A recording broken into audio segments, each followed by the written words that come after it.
Hola, buenas tardes. Vamos a comenzar a ver cuál es nuestra visión como Renta 4 Chile, nuestra visión económica y bursátil para 2019. Vamos a hacer una revisión de los mercados y cómo comenzaron este año 2019. Vemos un inicio de año bastante auspicioso, pero recordemos que el año 2018, quien en este cuadro aparece como 2018 asterisco, es el rendimiento que estaban presentando las bolsas a igual fecha del año pasado, los primeros días de enero de 2018 versus los primeros días de enero de 2019. El año 2018 las expectativas eran bastante optimistas, toda vez que se está viendo un crecimiento sincrónico en las principales áreas geográficas del mundo.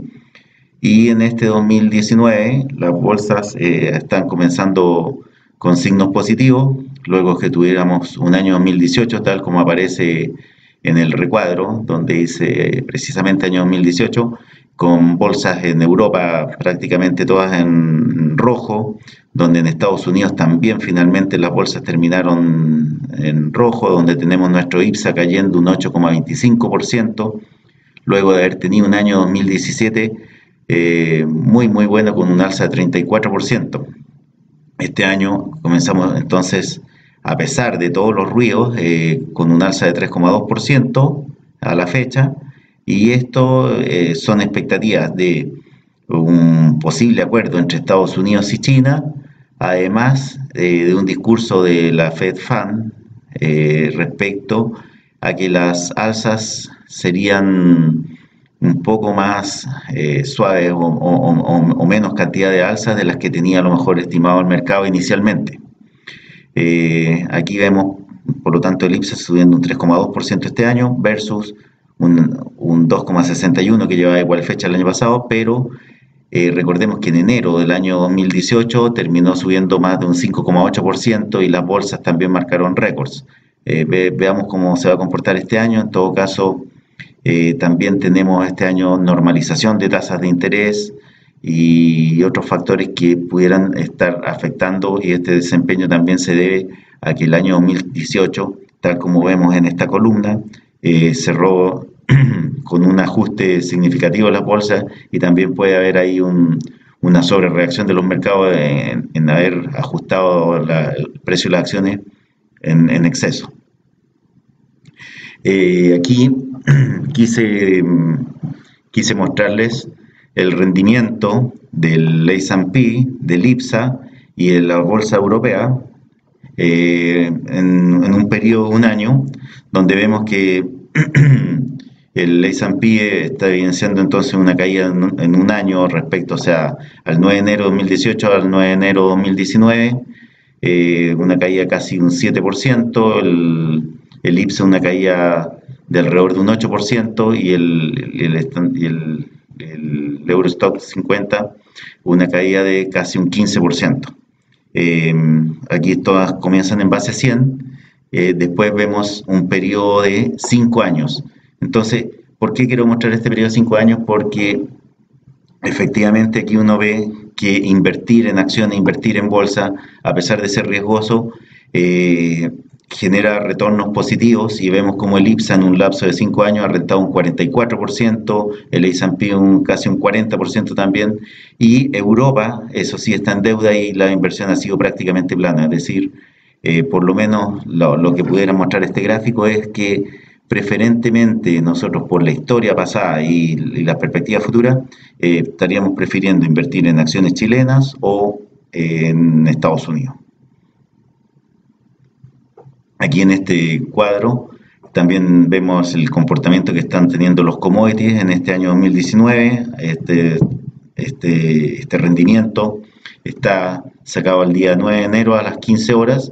Vemos como el precio del petróleo también se ha recuperado. Esto por un fuerte ajuste en el año 2018. Aquí está el ajuste de precio del petróleo, con expectativas también de menor crecimiento a nivel global, y hoy día también hay en estas cifras positivas de estos primeros días de 2019, está efectivamente la expectativa de un posible acuerdo comercial entre Estados Unidos y China, que esta guerra comercial no tenga características eh, tan perjudiciales para el resto del mundo y que finalmente se llegue a un acuerdo, así como dije anteriormente, que la Fed tenga un comportamiento un poco menos agresivo en sus alzas de tasas. Y así lo ha manifestado Jerome Powell en el sentido de que estas serán ajustadas al alza solo en la medida que sea necesario. Esto es contrario al discurso que había tenido durante el año 2018, en que se pensaba que era muy ortodoxo, entonces economía de Estados Unidos creciendo a pleno empleo, la cantidad de alza de tasas pudiera ser más significativa o más brusca de lo recomendable. Aquí también las monedas latinoamericanas, el, el, el dólar en este momento transándose en 677 pesos prácticamente, y otras monedas. Después, para ir al mercado local, ¿qué es lo que pasó en el año 2018 y qué es lo que deseamos mostrar en este gráfico?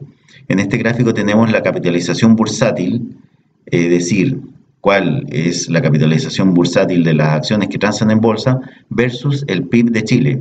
Vemos que aquí el año 2018 la capitalización bursátil alcanza casi 250.000 millones de dólares, mientras el PIB habría alcanzado, supone un crecimiento del año 2018 de alrededor de un 3,8%, habría alcanzado 168.000 millones de dólares. ¿Qué significa esto? Que la capitalización bursátil está por debajo del PIB, contrario a lo que veíamos, por ejemplo, en los años 2010 a 2013 prácticamente, que también hay que hacer notar que esto fue el periodo anterior del gobierno de Piñera, de Sebastián Piñera, del presidente Sebastián Piñera, en que la capitalización bursátil alcanzaba en promedio 1,2 a 1,3 veces el PIB.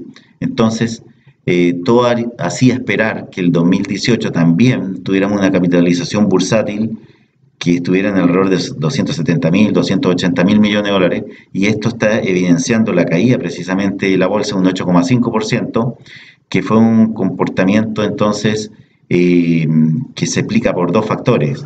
Uno, cuando asume Jerome Powell en enero, o sea, a partir del 1 de febrero de 2018, se pensaba que iba a ajustar las tasas en forma más brusca de lo que lo hizo, y con un discurso también perdón, de Donald Trump bastante agresivo en lo que significa su política de aranceles y proponer un cierre de su economía. Me refiero a un cierre de su economía al tomar medidas anti-libre mercado, subiendo aranceles al hierro y al acero a principios de año a Canadá, a México, también a productos europeos, después subir aranceles a productos provenientes de China y precisamente lo que hoy día conocemos ya,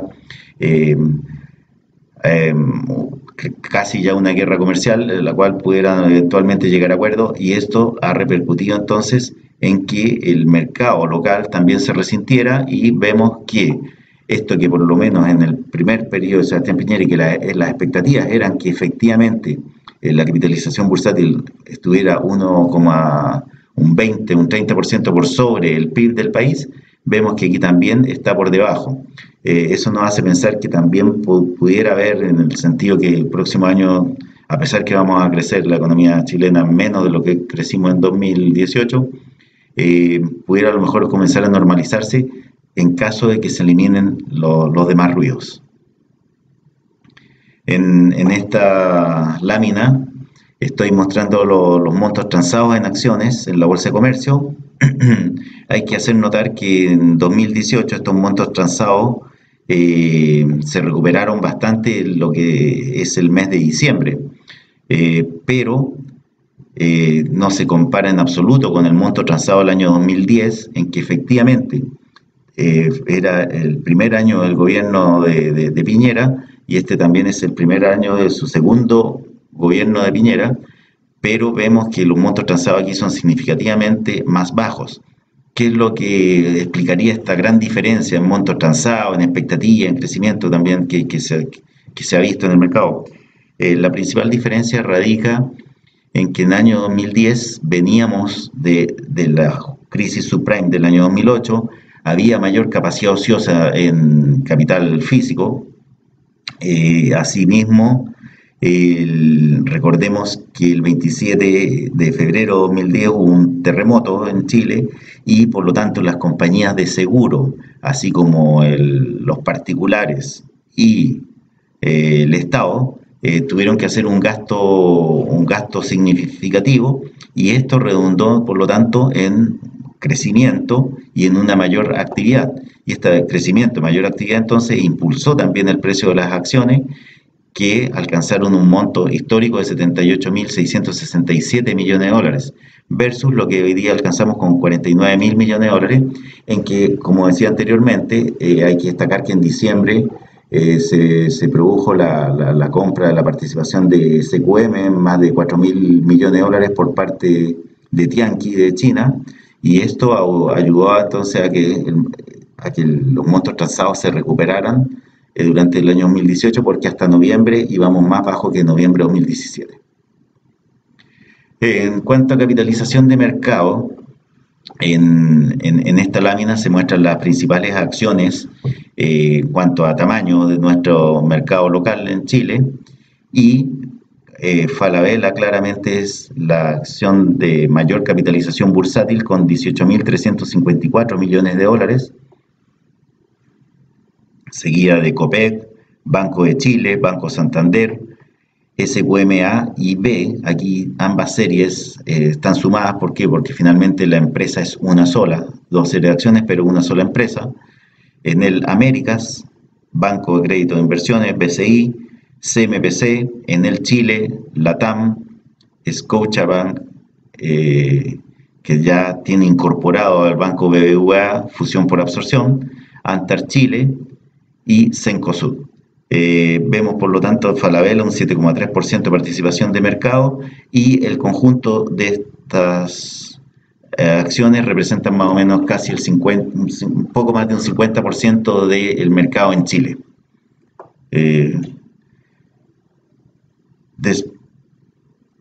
Después tenemos cómo se comportaron las acciones hasta el 3 de agosto de 2018.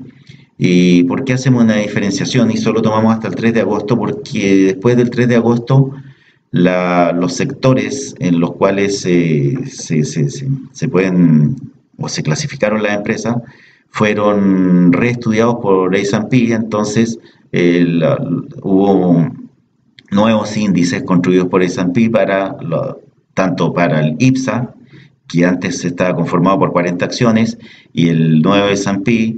El nuevo IPSA diseñado por S&P está constituido solamente por 30 acciones. Además, estos sectores como commodities, construcciones inmobiliarias, consumo, retail, utilities, industrial también fueron revisados, y las acciones que los conforman son diferentes, y por eso nosotros quisimos tomar solamente un rendimiento hasta el 3 de agosto y después desde el 3 de agosto hasta fin de año, el 28 de diciembre, que fue el último día hábil bursátil del año 2018. Aquí vemos, por ejemplo, que la banca es la que logró mayor rendimiento hasta esta fecha, y después seguido por commodities. En tercer lugar, y ya por debajo del 100 como punto inicial, estaría el índice industrial y los demás índices. Es decir, hasta esta fecha los únicos índices que lograban rendimientos positivos eran precisamente commodities y principalmente entonces la banca. Aquí tenemos comparativo respecto al año 2017 y lo que decíamos recientemente. La banca lleva durante el año 2018 y hasta el día 3 de agosto el mejor rendimiento con un 11,4%, commodities un 3,1%, y todos los demás índices todos los demás sectores en negativo. Construcción menos 7,7%. Había grandes expectativas que la construcción iba a tener un impulso significativo durante el año 2018, sin embargo, por lo menos hasta esta fecha vimos que el índice marcaba negativo. ¿Y esto por qué? Porque en el gobierno de Bachelet se aplicó el famoso IVA a la construcción, pero este IVA a la construcción, si bien solamente afecta la parte construida y no afecta el total, por lo tanto, de una propiedad, el impacto real era entre un 4 a 6% en realidad, y no un 19% como es el IVA como impuesto propiamente tal. Eh, pero el mercado y las empresas inmobiliarias hicieron una buena estrategia, tuvieron una buena estrategia de marketing y eh, comunicaron a los posibles compradores que había que anticipar las compras para no ser sujeto de este mayor impuesto por un 19% en el valor final de la propiedad. El mercado anticipó compras y por lo tanto durante 2018 la construcción, que el año 2017, tal como pueden ver aquí, había tenido un 53% de alza en la valorización de sus acciones, aquí tuvo ya una contracción. ¿Por qué? Porque efectivamente el mercado anticipó compras durante el año 2016 precisamente, algo 2017, y durante 2018 además asume el nuevo gobierno y en esta oportunidad, como dije anteriormente, no tuvimos un terremoto como el año 2010, no hubo eventos especiales y también hay que decir que las expectativas no se han cumplido en el sentido que no ha habido licitaciones de aeropuertos, de caminos, carreteras, cárceles, hospitales. Entonces, yo creo que aquí está en deuda entonces la administración de Sebastián Piñera en el sentido de poner el acelerador en mecanismos de licitación o de concesiones en lo que es relativo a la construcción, y además hay que tener presente que la construcción tiene un efecto multiplicador en la economía. Entonces, si bien se pueden hacer algunas carreteras, caminos, hospitales, estos demandan clavos, demandan cemento, demandan mano de obra, y esto genera un efecto multiplicativo en todo el resto de la economía, y por lo menos aquí hemos visto, por lo menos hasta el 3 de agosto, una caída en este índice de capitalización bursátil de la empresa del sector construcción, muy por debajo de lo que habíamos visto el año 2017, en que el año 2017 precisamente el upside o el alza que tuvieron las acciones fue porque era el término del gobierno de Bachelet, supuestamente con mucho enfoque en lo que era el Estado, y los privados iban a tener un mejor devenir durante 2018 con una nueva administración del gobierno de Sebastián Piñera, y aquí un poco la decepción que se ha tenido respecto de la nueva administración en cuanto al precio de las acciones. Después, por lo mismo, aquí un poco más de detalle, solamente el año 2018, para ver más claro las cifras, ver solamente que estos dos sectores son los únicos que se han mantenido entonces bastante firmes. Recordemos que en la banca, las colocaciones bancarias tienen una correlación con el PIB entre 2 a 3 veces el PIB. Por lo tanto, el PIB efectivamente durante 2018 se estimaba que iba a crecer entre un 3 a 4%, y aquí vemos precisamente el negocio bancario o la capitalización bursátil de las acciones bancarias creciendo un 11%, y muy relacionadas también a la utilidad de los bancos. Aquí vemos los nuevos índices sectoriales 2018 desde el 3 de agosto diseñados por S&P. La verdad es que a mí por lo menos me causa sorpresa porque tenemos acciones, por ejemplo, en tecnología e información. Efectivamente Sonda es la única que aparece como representante de este sector. Sin embargo, tenemos, por ejemplo, aquí en consumo discreto tenemos Falabella, Ripley, Forus, Socobesa, Tricot, Nueva Polar, Enjoy, ITES, pero no tenemos, por ejemplo, en este índice a Cencosud. Entonces, no tenemos empresas de retail en esta área, y sí tenemos, por ejemplo, Socobesa. Socobesa es una empresa constructora y la tenemos como consumo discreto. Voy a mirar otro ejemplo, y es por lo que yo cuestiono estos índices.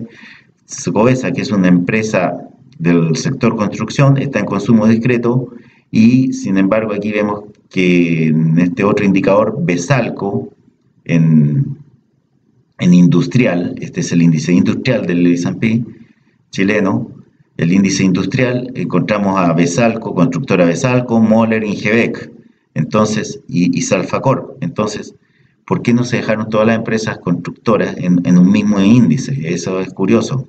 Después tenemos, por ejemplo, eh, aquí a Multifoods, en estas de consumo básico, tenemos aquí a Aguachile y Multifoods, combinado, por ejemplo, con Cencosud y con Chitoro, en fin. La construcción de estos nuevos índices no satisfacen, no son todo lo buenos que deberían ser, por decirlo de una manera elegante. Por ejemplo, aquí en telecomunicaciones vemos acción de Colo-Colo, o sea, la verdad es que la construcción de estos nuevos índices yo espero que sea revisada este año 2019 porque deja mucho que desear, para ser sincero. Aún así, hacemos una valorización y estos índices desde el 3 de agosto hasta el 28 de diciembre, el índice de consumo discreto evidencia una caída del 7%, financiero caída de un 1,7%, energía un 15,7%, y en energía tenemos a Copec y Lipigas. En healthcare, o sea, en salud, está Clínica Las Condes, Indisa, cayendo un 6,5%, tecnología e información, Sonda, 13%, es la única empresa que muestra un rendimiento positivo y muy fuerte, y esto precisamente por la expectativa de que en Brasil triunfo fuera de Bolsonaro, que abriría un poco más sus mercados, y esto está beneficiando entonces a una acción que está muy relacionada con Brasil. 35% de sus ingresos aproximadamente provienen de Brasil. Y aquí tenemos Parque Arauco cayendo un 13,2%, Paz, Sofri, Paz, empresa constructora, también inmobiliaria Paz, y también la tiene aquí en estos retail, no sé, la verdad es que estos índices no me satisfacen mucho. Y finalmente, desde el 3 de agosto hasta el 28 de diciembre, el IPSA evidenció una caída de un 5,55%. Es decir, el comportamiento, tal como podemos ver aquí, desde el 3 de agosto hasta el 28 de diciembre, solamente tecnología e información, principalmente lo que es Sonda y Utilities, que son las empresas de energía y consumo básico, son las que presentaron un rendimiento positivo. Cercano al cero, se puede decir de alguna manera, o con una caída relativamente suave, están el sector bancario y financiero, con una caída de un 1,7%. El resto de los sectores, un comportamiento bastante negativo tuvieron durante el año 2018. En base a esto, nosotros 2019 efectivamente deberíamos empezar a ver que utilities son empresas defensivas cuando hay bastante volatilidad, y el sector bancario que también hay expectativa de que se siga comportando en forma positiva. Después, ¿qué es lo que tenemos reportado? Esto es una fuente del Mercurio Inversiones. No tenemos los datos todavía a diciembre, pero hacia noviembre las acciones más demandadas por las AFP durante noviembre fueron Falabella, BCI, SQMB, en el Chile y Andina. En tanto, las mayores ventas fueron Cencosud, Latam, Enel Américas, SL y Maciza. Aquí vemos tres acciones que están muy correlacionadas a lo que era Brasil. La incertidumbre precisamente hasta noviembre respecto de qué es lo que pasaría con Brasil es bastante alta. Aún continúa la incertidumbre un poco más alta, pero Bolsonaro, si bien su discurso ha sido nacionalista, su ministro de Hacienda, Paulo Guedes, se supone que es una persona de la escuela de Chicago y estaría más proclive entonces a abrir la economía de Brasil, entonces sería más pro libre mercado, entonces sería un candidato o un presidente, diría, de corte más bien nacionalista, pero más proclive a los mercados, no así como lo vemos en el caso de Donald Trump, que también es de un corte más bien nacionalista, pero que apoya más un esquema de Estados Unidos más cerrado al mundo en vez de más abierto al mundo. Entonces, estas acciones que, si bien durante noviembre presentaron ventas significativas por parte de la AFP, hoy día estarían siendo una buena oportunidad a lo mejor de entrada en caso que Bolsonaro siga implementando políticas de privatizaciones y de apertura a los mercados. En tanto, las mayores compras en los últimos 12 meses, vemos aquí que aparece Falabella, SQM, que también, si bien ha tenido un ajuste importante o tuvo durante el año 2018 un ajuste importante, las acciones de SQM durante el año, siguen siendo las acciones más demandadas. ¿Por qué? Porque los fundamentales de la empresa siguen siendo sólidos. Recordemos que el precio se derrumbó cuando SQM, la administración de SQM llegó a acuerdo con Corfo y se le permitió explotar una mayor cantidad de litio en el Salar de Atacama. Entonces pasar de 50.000 a 230.000 toneladas, es decir, un incremento de 180.000 toneladas en el Salar de Atacama, y por lo tanto Morgan Stanley sacó un informe en esa fecha en que efectivamente si SQM explotaba dicha cantidad de litio en un horizonte de 4 o 5 años, el precio del litio iba a descender de los $13.500 que estaba la tonelada, perdón, a mitad de año, se iba a ir rápidamente a niveles de $7.000, $7.500, en la medida que SQM implementara esa mayor cuota de producción. A nosotros nos parece que SQM no va a llegar a esa cuota de producción mientras la demanda no lo justifique. ¿Por qué? Porque se estarían, digamos, disparando ellos mismos en el pie. Y no es la política de la compañía vender más aunque sea tan barato. Y por otra parte, en el último trimestre de 2018, el precio del litio se ubicó en alrededor de $16.500 la tonelada.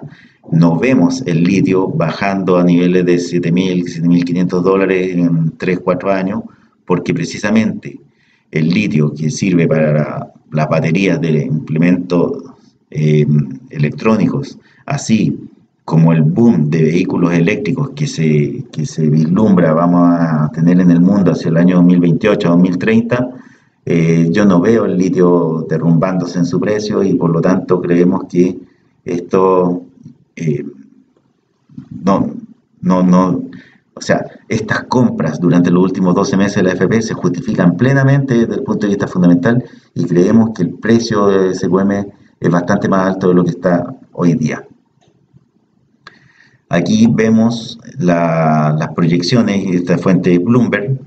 El mercado local en el año 2018 cerró con una relación bolsa-libre de 1,69 veces y una relación precio-utilidad respecto a los últimos 12 meses de 17,31 veces.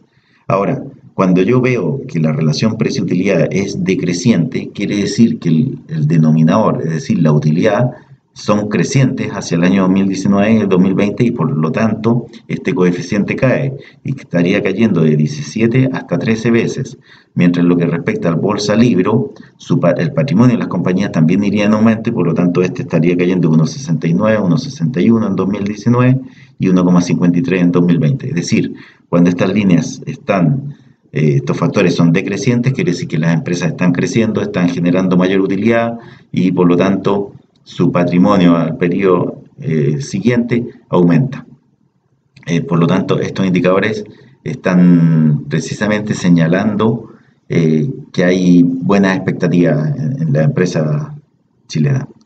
Por lo menos esto es lo que respecta al IPSA. En la economía global hacia 2019, ¿qué es lo que vemos? Principalmente una desaceleración a nivel global, sí. Recesión, no. Es decir, el punto alto del ciclo ha quedado atrás, pero se mantienen sólidos niveles de actividad, liderados por emergentes y apoyados en favorables condiciones financieras. ¿Cuál es la clave? Aquí lo ponemos en negrita, precisamente las tensiones comerciales. Y el principal lastre para un mayor crecimiento sigue siendo el elevado endeudamiento a nivel global. Sabemos que, por ejemplo, para la segunda mayor economía del mundo, como es China, enfrenta un endeudamiento significativo. También los países emergentes están enfrentados a altos niveles de endeudamiento, y en la medida que la Fed vaya normalizando las tasas, entonces los países más endeudados van a tener algún grado de ajuste en crecimiento, y esto esto puede generar algún ruido en el resto del año. Por lo tanto, menos crecimiento, pero mayor transformación. También hay disrupción tecnológica y en los mercados desarrollados vemos desaceleración suave liderada por un menor crecimiento en Estados Unidos. El fin del efecto de la reforma fiscal, recordemos que en 2017 entonces también hay un boom de crecimiento. ¿Por qué? Porque hay una rebaja de impuestos, pero esta rebaja de impuestos tiene efectos por una pura vez. Por lo tanto, este 2019 ya no veríamos ese efecto. Y también a eso sigue la normalización de la Fed Fund, de la tasa de interés. Por lo tanto, debería haber un ajuste, pero creemos que todavía Estados Unidos podría crecer bastante fuerte, siempre y cuando no se siga potenciando lo que habíamos puesto como primer riesgo, las tensiones comerciales. Y los emergentes siguen incrementando su peso en el PIB mundial, desaceleración ordenada en China, compensada por desaceleración en otros países. Expectativas respecto a lo que vaya a suceder en Brasil o en México. Tenemos nuevos gobiernos en ambos países y esperamos que no se caigan en el populista y sean países que administren en forma seria las finanzas públicas, sobre todo. Después, en cuanto a Europa, España sigue a la cabeza de Europa, pero moderando su crecimiento versus 2018. En cuanto a inflación, la inflación general podría moderarse ante la caída del precio del crudo.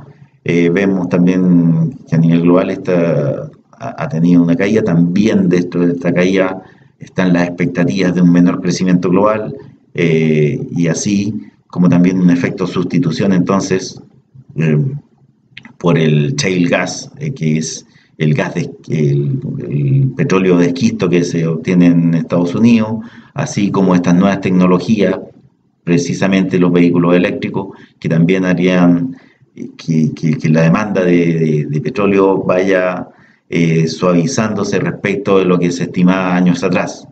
En cuanto a los beneficios empresariales, pues también se mantendrían relativamente sólidos, creciendo alrededor de un 9%, por lo menos en Europa. La gradual normalización, precisamente de la Fed, aquí acercándose a un nivel neutral de tasas, que está muy baja en términos históricos.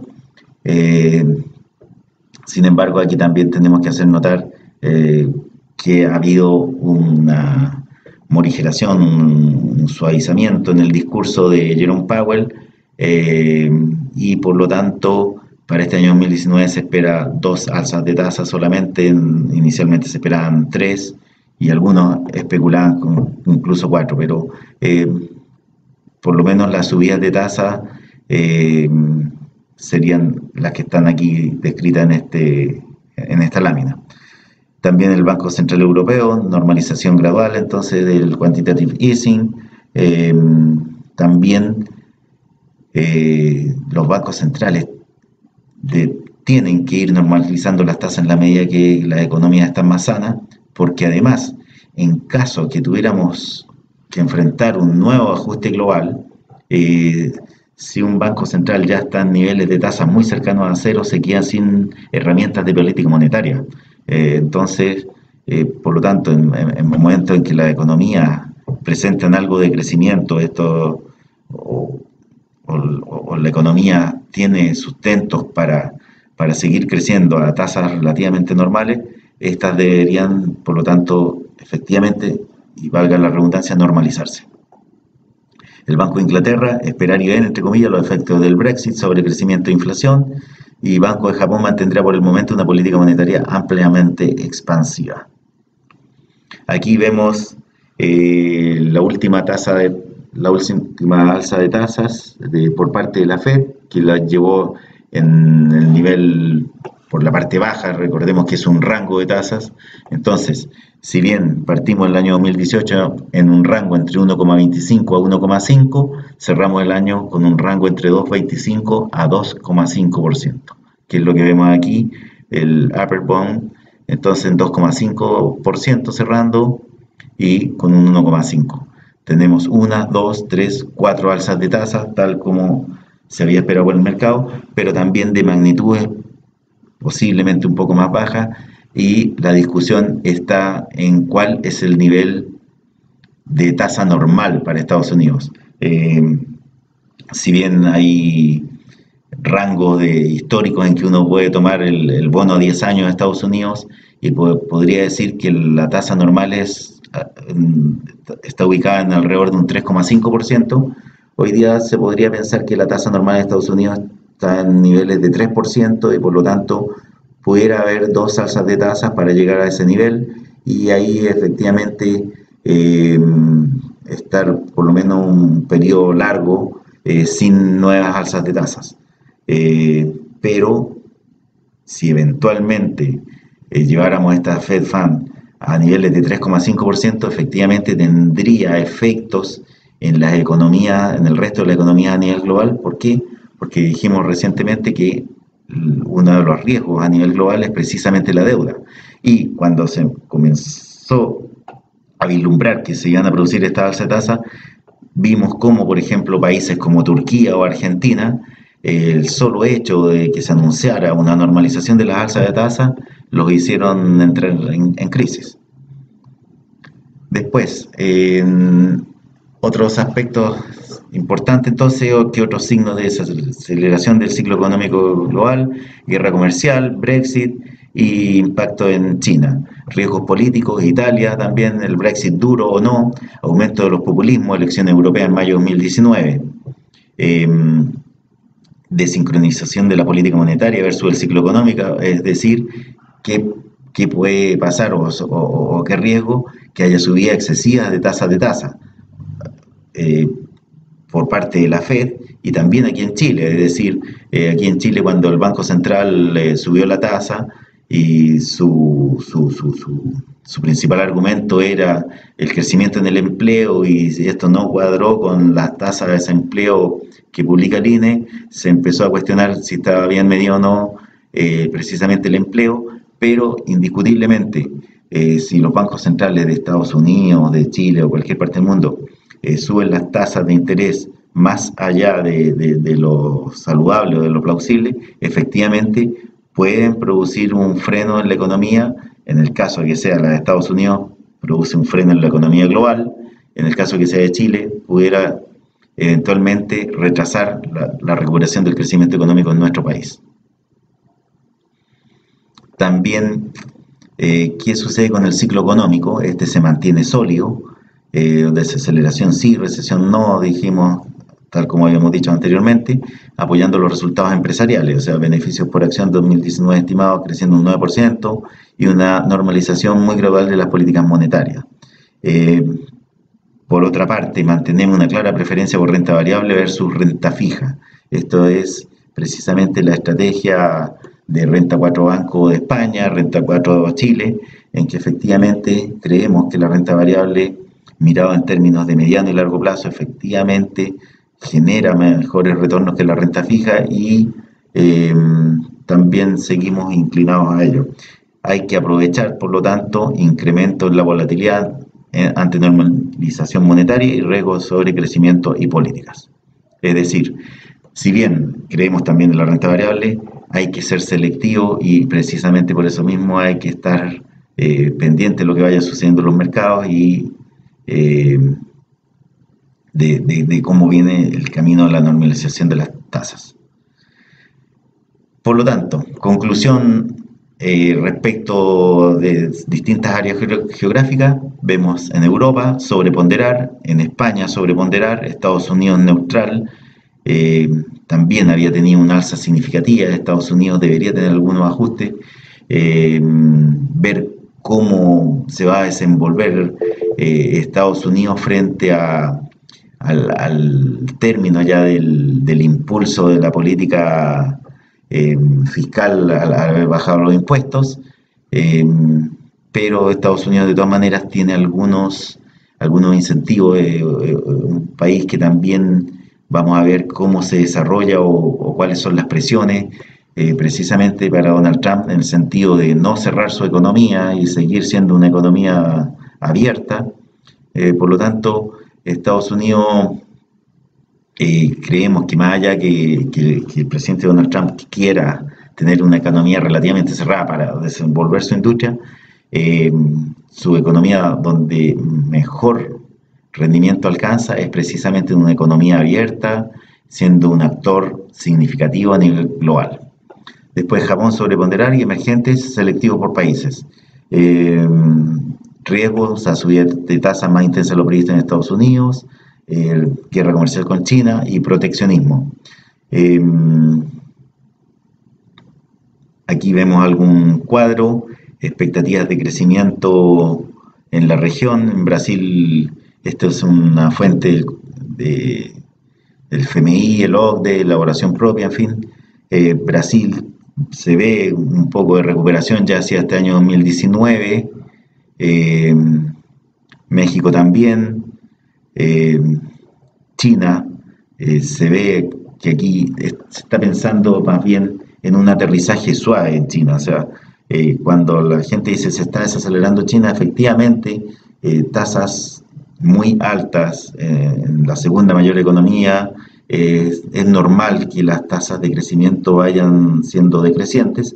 Sin embargo, si se producen tal cual están en esta lámina, un crecimiento de China que va decreciendo alrededor de 3 décimas por año, 6,6, 6,3, 6, es totalmente sano y para Chile por lo menos no tendría ningún tipo de trauma.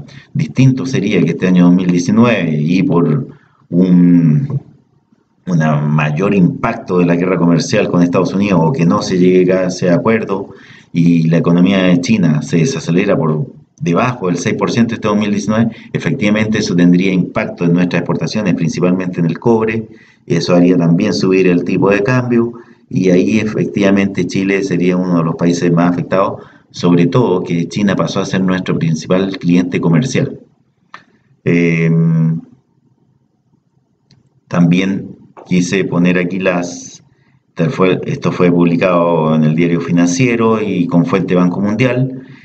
También el Banco Mundial hizo ajustes de un menor crecimiento para el mundo en este año 2019. Esto está con fecha 8 de enero, 8 de enero de 2019. Entonces, el Banco Mundial publicó un menor crecimiento respecto de su expectativa anterior. Es decir, para el mundo la bajó a 2,9 desde un 3% y para 2020 la bajó un 2,8 desde un 2,9. En lo que respecta a Chile, para 2018 entonces fue rebajada desde un 4 a un 3,9%. Recordemos que el ministro de Hacienda, el señor Felipe Larraín, ha estimado que con el último IMASEC de noviembre es muy probable que alcancemos el 4%.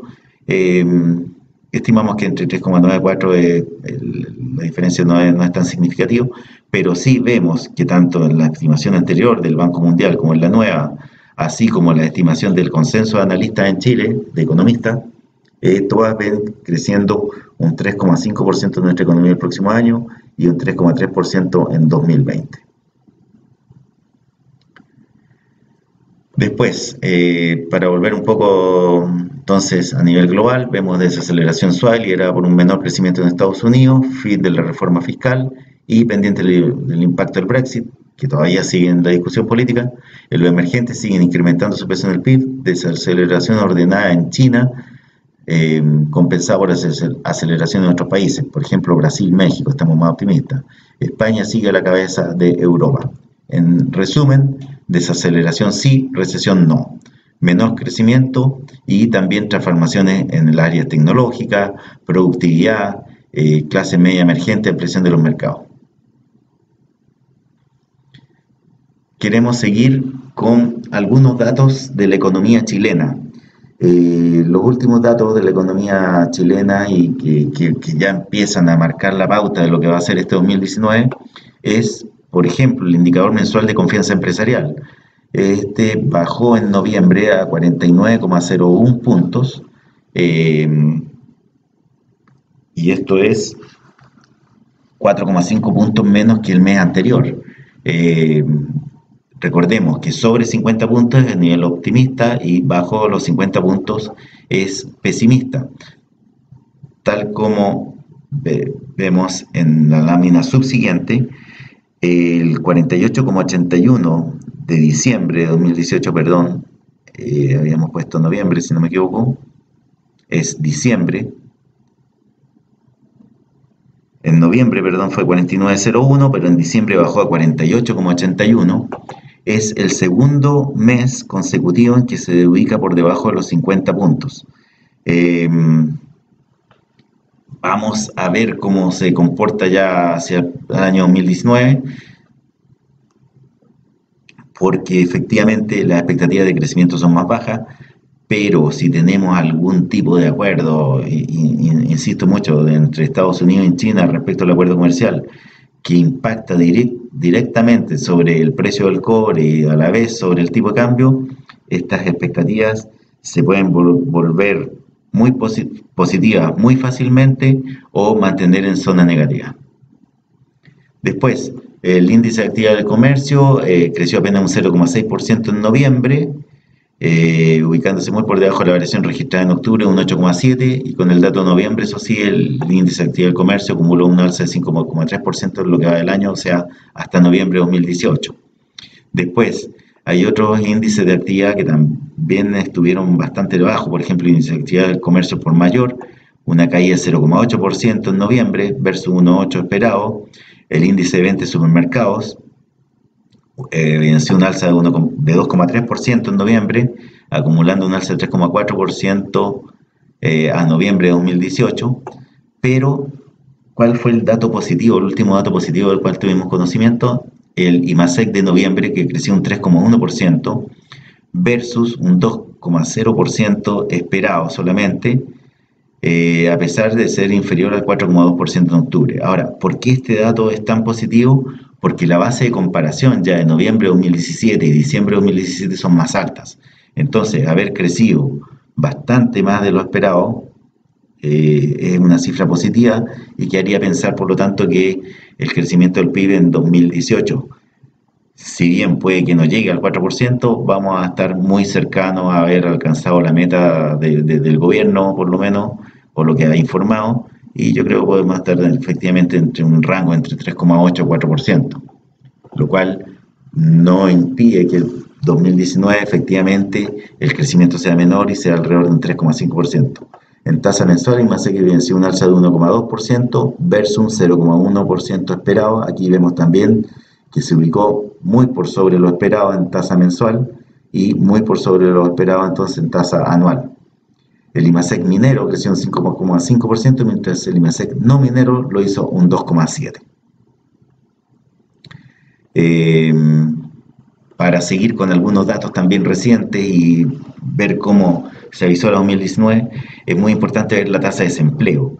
La tasa de desempleo medida por el INE, que ha sido cuestionada porque desde el gobierno se ha argumentado que no coinciden estos datos con los datos, por ejemplo, de las planillas de empleo de las empresas asociadas a los empresarios, en fin, la planilla asociada a la administradora de fondos de pensiones, pero hay que recordar que esta es una encuesta nacional de empleo, aquí el título de hecho lo dice, y por lo tanto esto no obedece a un régimen administrativo de lo que están dando como resultado los papeles, sino que es la pregunta que se le hace a las personas.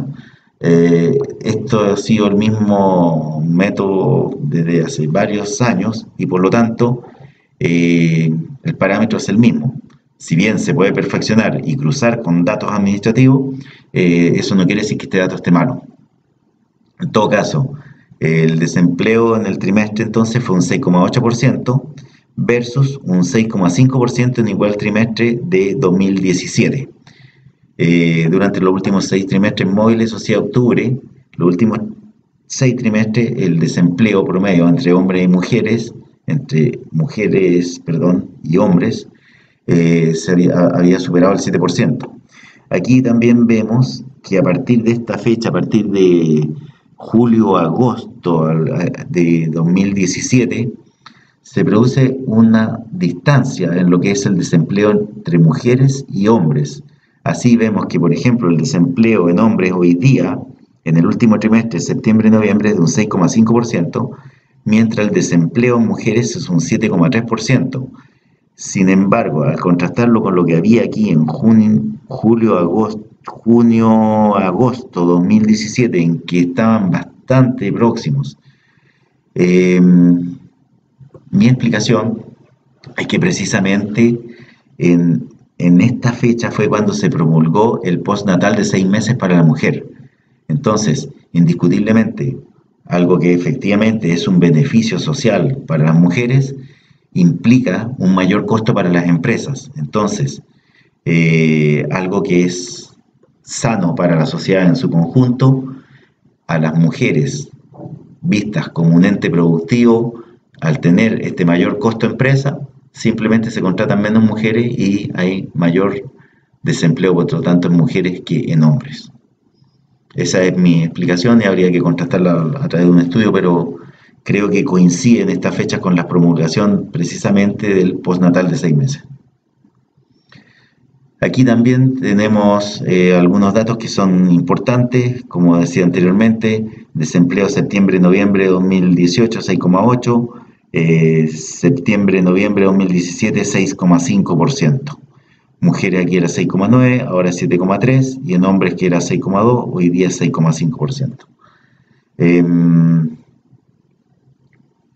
La cantidad de ocupados en el último trimestre entonces que se tiene esta estadística, es decir, a noviembre, septiembre-noviembre de 2018, la cantidad de ocupados llegó a 8.414.060 personas versus 8.371.910 ocupados en igual trimestre de 2017. Es decir, en 12 meses se han creado 42.150 empleos. Esta cifra no coincide con la que dio a conocer el presidente en su último discurso de fin de año. ¿Por qué? Porque precisamente el Banco Central y otras instituciones están recurriendo a otras fuentes de medición. Por eso es importante decir que esta es la encuesta del INE y la encuesta del INE no ha modificado su metodología, simplemente no está dando cuenta de lo mejor de mayores planillas en la AFP u otro tipo de medición, pero es lo que se deduce precisamente de una metodología que puede estar quedando atrasada, pero que no ha sido modificada. Estos 42.150 empleos implican un crecimiento de 0,5% del número de ocupados, mientras la fuerza de trabajo ha crecido un 0,9% en 12 meses. También hay que decir que la fuerza de trabajo tampoco ha crecido en forma tan explosiva, porque se dice que ha llegado muchos inmigrantes, pero esta fuerza de trabajo no está creciendo a una tasa tan explosiva si consideramos que, por ejemplo, en Chile la tasa de natalidad crece a una tasa de un 1,5%, entonces es la tasa del crecimiento de la población más o menos lo que está aumentando la fuerza de trabajo. ¿Qué sucede? Posiblemente la natalidad de las personas de origen 100% chileno ha bajado y esta natalidad de personas inmigrantes que han llegado a Chile ha aumentado, pero como fuerza de trabajo crecer a un 1% es algo relativamente normal o históricamente dentro del promedio.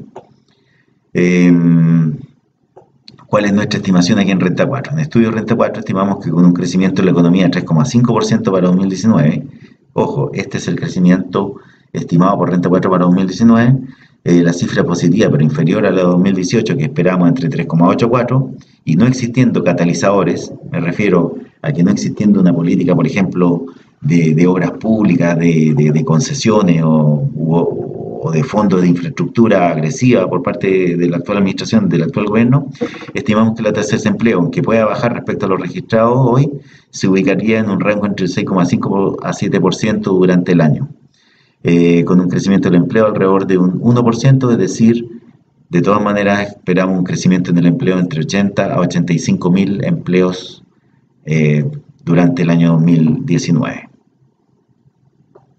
En cuanto a los índices de remuneraciones, índice de costo de mano de obra también en noviembre, registraron alzas nominales 0,6 a 0,5% respectivamente, y en 12 meses ambos índices evidenciaron un alza de 4,1%. Aquí un poco también algunos detalles de estos dos índices. Y este es el último IPOM dado a conocer por el Banco Central en diciembre de 2018, en que efectivamente el Banco Central también está alineado con el gobierno en pensar que el 2018 el crecimiento de la economía es un 4%, pero hacia 2019 vean que da un rango entre 3,25 a 4,25% y hacia 2020 2,75 a 3,75. Aquí el principal cambio que hubo entre 2017 y 2018, precisamente, que el gobierno lo basa precisamente en que no hubo deterioro de expectativas, sino que hubo una mejora en la expectativa, es que la inversión bruta en capital fijo pasó de estar negativa a estar positiva, y esto es el principal soporte para un mayor crecimiento o un crecimiento sostenible en el mediano y largo plazo. Estas son algunas estimaciones entonces del Banco Central para lo que es el precio del cobre, el petróleo WTI y el petróleo Brent, y tasas de inflación. Recordemos que recientemente se dio a conocer el IPC, este cerró el año entonces en 2,6%, 2018. Quiero también dar algunas señales de cómo viene 2019. En asistencia al seminario de la Cámara de Comercio de Santiago, el consenso de gerentes de estudio de distintos rubros es que 2018 creceríamos entre 3,7 a 3,8%, mientras 2019 el crecimiento sería de un 3,5%. Aquí hay estimaciones de la Sonami, de la Sofofa, que ustedes pueden consultar, pero finalmente este es el consenso. También lo mismo la Cámara Chilena de la Construcción, Sociedad Nacional de Agricultura y Banco e Instituciones Financieras, que las colocaciones crecerían entre un 6% en 2018 y alrededor de un 7% en 2019. Y por lo tanto este sector, que tuvo un buen comportamiento en bolsa durante 2018, también pensamos que 2019, si bien no va a ser tan explosivo, pero es un sector estable y bastante defensivo frente a la volatilidad que creemos que el mundo va a seguir enfrentando. Aquí un poco el crecimiento de algunas variables importantes, precio del cobre, proyección de exportaciones mineras, y finalmente quiero hacer una estimación del IPSA 2019. En esta metodología tenemos aquí la estimación promedio por parte de Bloomberg en esta columna, Best Target, y el Target Price de R4 y mercado.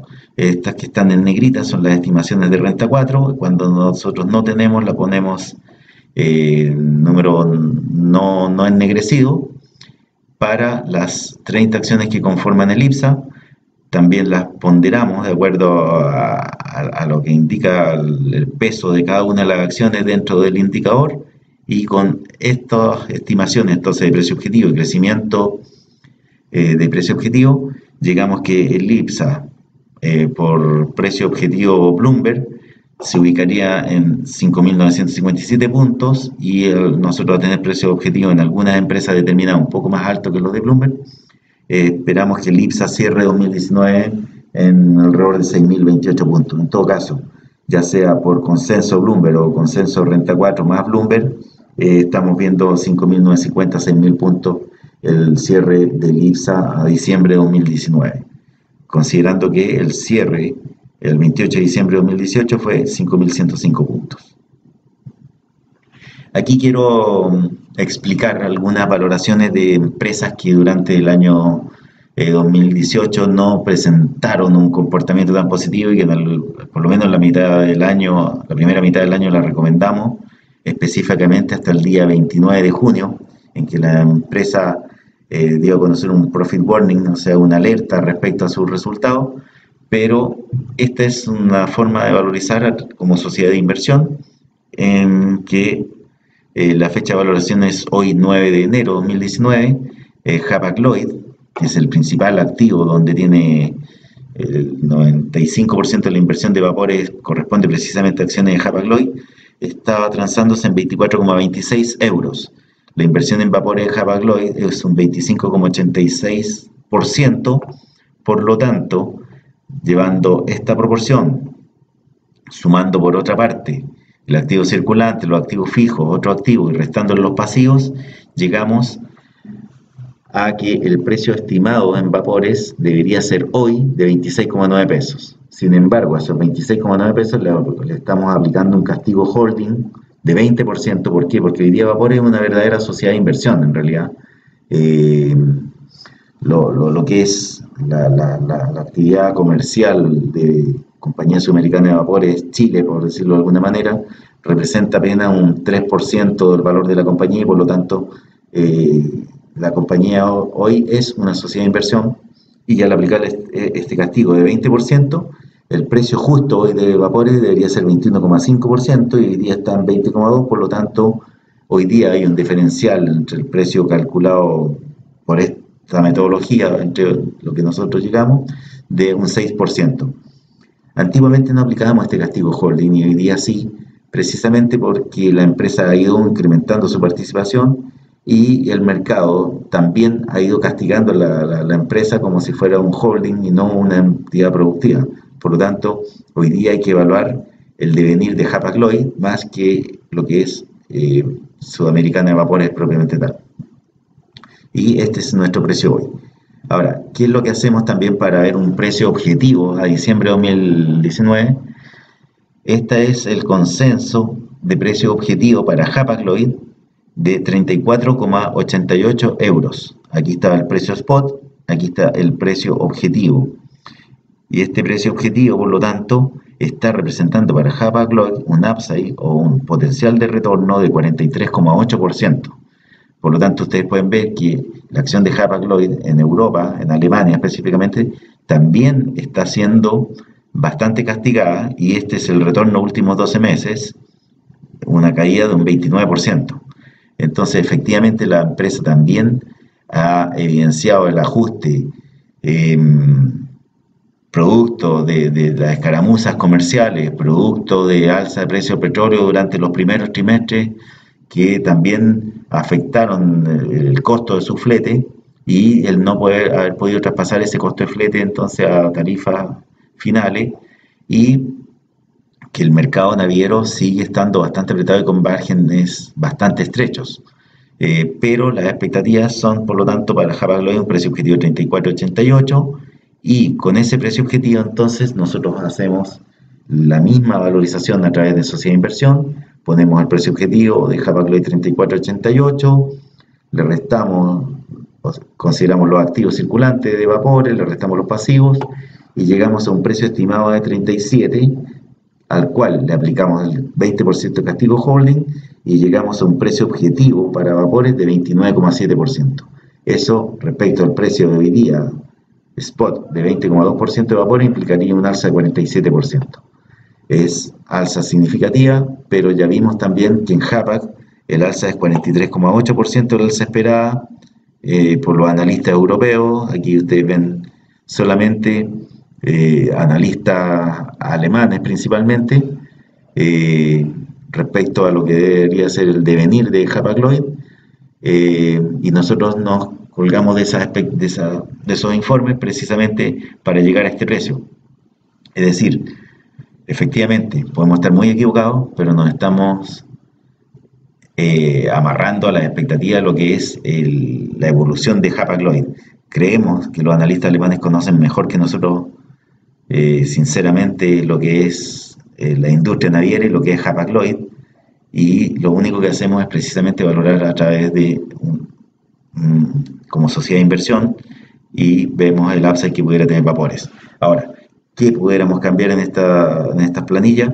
Efectivamente que tomemos este precio objetivo y le apliquemos un castigo de 20 o 30% y ahí pudiéramos también ustedes, si quieren, sensibilizar y descontarle un 25%, un 30% y ahí harían caer un poco el precio objetivo, pero aún así da la sensación que pudiera tener un upside interesante esta acción, que nosotros sí la sacamos de nuestras recomendaciones, cuando el día 29 de junio, ¿por qué? Porque la compañía Hapag-Lloyd dio a conocer un profit warning y en esa oportunidad ellos dijeron, esperamos que el EBITDA se ubique a fin de año 2018 entre 900 a 1.150 millones de euros y el EBIT, que es el resultado operacional, se ubique entre 200 a 450. Consideren que si el EBIT, o sea, el resultado operacional, se ubica entre 200 a 450, es un margen gigantesco. Y ya con los resultados a septiembre, vemos que tiene un EBIT de 300 millones de dólares. Y en los resultados a septiembre, el CEO de la compañía, el gerente general, reafirmó sus estimaciones para fin de año. Entonces, nosotros por eso hemos cuestionado y sacamos de la cartera en esa oportunidad esta acción, porque las señales que nos da la compañía son bastante difusas y bastante complejas, en el sentido, por ejemplo, aquí a 9 meses de 2018 tenemos un EBIT de 300 millones de euros y la compañía dice que a final de año va a llegar con un EBIT entre 200 y 450, que significa que en el cuarto trimestre podría perder 101 millones de euros o podría obtener 149 millones de euros de resultado operacional. Es decir, este rango es gigantesco y quiere decir que la empresa tampoco tiene claro cómo ha ido enfrentando el precio de los transportes, cómo lo está afectando el precio del petróleo. Este rango es muy amplio. Si nos hubiesen dicho estas estimaciones son las que mantenemos hasta el final de año, efectivamente creemos que los precios objetivos que acabamos de calcular efectivamente deberían cumplirse. Pero cuando a nosotros el propio CEO de la compañía nos da un rango de EBIT y de EBITDA tan amplio, con estos EBITDA estimados también, dado lo acumulado a septiembre al cuarto trimestre, debería estar entre 86 y 336 millones de euros. Entonces, el rango es demasiado amplio. Eso es algo que nos dejó en alerta y precisamente de ahí su nombre, Profit Warning. Otra acción que también queríamos profundizar es SQM, que los resultados del tercer trimestre vemos cómo anduvieron los distintos negocios, en que el litio tuvo menores ingresos, a pesar que hubo una reasignación de cloruro y sulfato de potasio, que fue destinado a producir más litio para poder cumplir algunos compromisos. Pero aquí tenemos, por ejemplo, ¿qué es lo más significativo? El precio del litio, que en el tercer trimestre de 2017 se encontraba en $13.213 por tonelada, el tercer trimestre de 2018 se encuentra en $16.430 por tonelada. Eventualmente en el cuarto trimestre también estaría en alrededor de este precio, es decir, no se ha evidenciado, por lo menos para el litio que vende SQM, una caída en el precio. Recordemos que también el litio que vende SQM es un litio de buena calidad que no tiene tanto residuo y por lo tanto se pueden producir baterías de mejor calidad.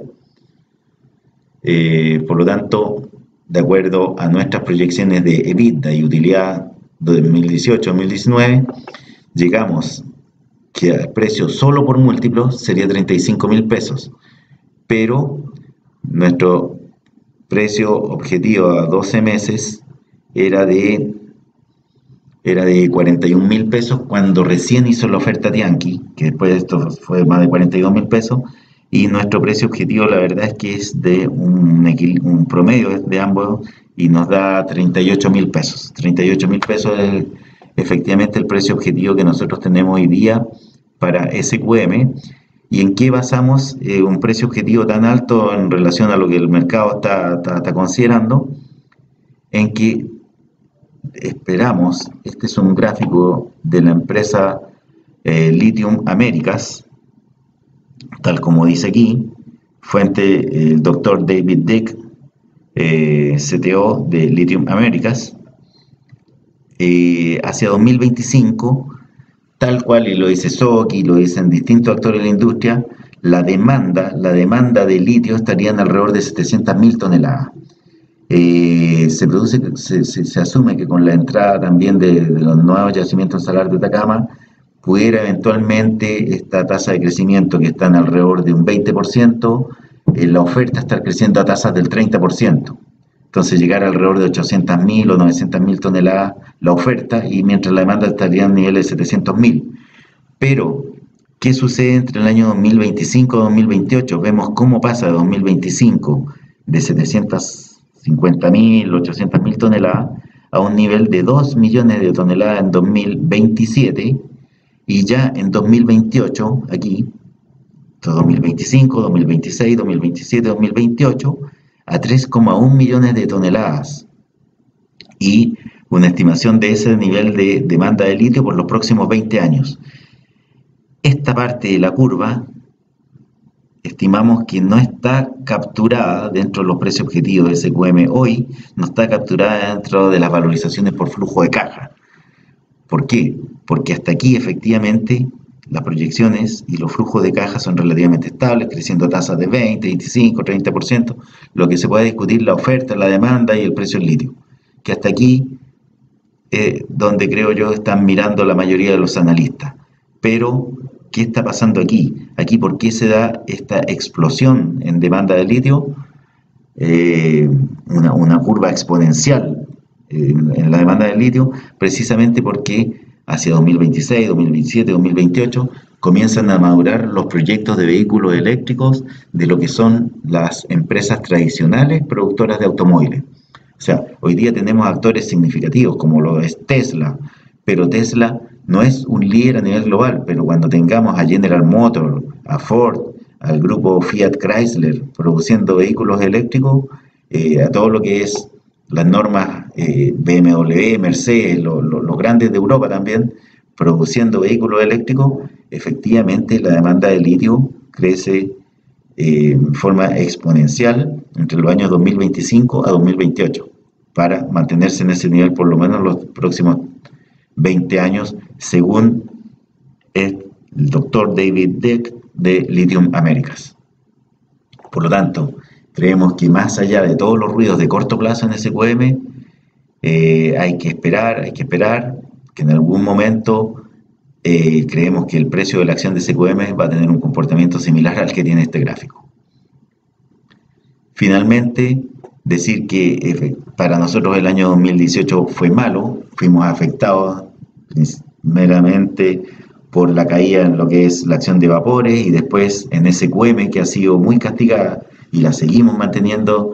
Y si ustedes ven o leen la prensa, SQM es la acción más recomendada para este año 2019 por todo el consenso de analistas y nosotros la seguimos teniendo en nuestra cartera y esto fue lo que nos castigó. Este fue el IPSA 2018 y este fue el comportamiento de nuestra cartera. Efectivamente, aquí lo podemos ver, la SQM, una caída del 25% y hasta mitad de año también teníamos vapores que también nos pegó bastante fuerte y la con el profit warning que envió la compañía el 29 de junio determinamos sacarla y hoy día estamos por lo tanto en una cartera que en este 2019 la hemos mantenido bastante más conservadora. Esto debería ser fecha de diciembre, pero quisimos poner el precio hoy porque estamos, no, este es el precio, perdón, a diciembre de 2018 y esta es la caída de diciembre de 2018, pero la cartera que tenemos este año es la misma, con presencia de banco, presencia de mall, dos bancos dentro de la cartera, SM Chile B, que es una acción, la sociedad matriz del Banco de Chile, también una acción bancaria se puede considerar, que le den más estabilidad a la cartera. Después la cartera moderada ampliada, que también tenemos un diferencial pequeño, pero que también se vio afectada por lo que era su participación en vapores.